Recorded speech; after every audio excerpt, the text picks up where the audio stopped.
প্রিয় দর্শক, আসসালামু আলাইকুম। প্রিয় দর্শক, আপনারা লক্ষ্য করছেন যে আমি একটি সোফা কাম বেড ওপেন করছি, অর্থাৎ হাড্ডি গুড্ডি ছাড়া যে সোফা কাম বেডটি আপনারা লক্ষ্য করছেন।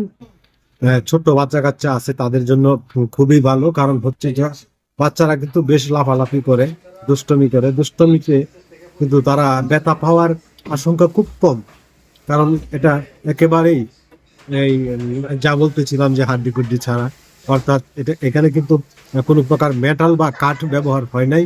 এখানে হয়েছে শুধু ফোম আর কাপড়, সাথে আছে জিপার। এ দিয়ে একটি সোফা কাম বেড তৈরি করা হচ্ছে এই কোম্পানি, রিগাল কোম্পানি। তো আমি আমার এই ছোট্ট রুমটার জন্য বেশ কয়েকদিন ধরেই আমি ভাবতেছিলাম যে একটি সোফা কাম বেড ক্রয় করব।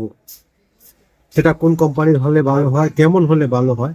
আমি মেটাল দেখেছি, এমএসএল দেখেছি, এসএসএল দেখেছি, সর্বশেষ আমি এটাই চুজ করলাম।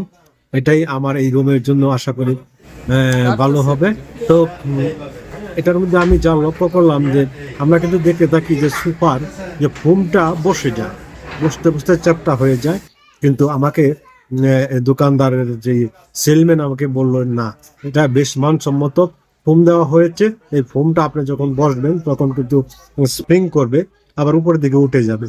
যদি উপরের দিকে উঠে যায় তাহলে অবশ্যই। তো আপনাদের কাছে এই সোফা কাম বেডটি কেমন লেগেছে আপনারা জানাবেন কমেন্টস করে। আর যদি এর চাইতেও আরো ভালো কোনো উপায় থেকে থাকে এরকম ছোট্ট রুমের জন্য, অফিসের মতো যে রুমটা এর জন্য, তাহলে আমাদেরকে জানাবেন। সবাইকে অসংখ্য ধন্যবাদ জানিয়ে বিদায় নিচ্ছি আমি কাজী গোলাম। আল্লাহ হাফেজ।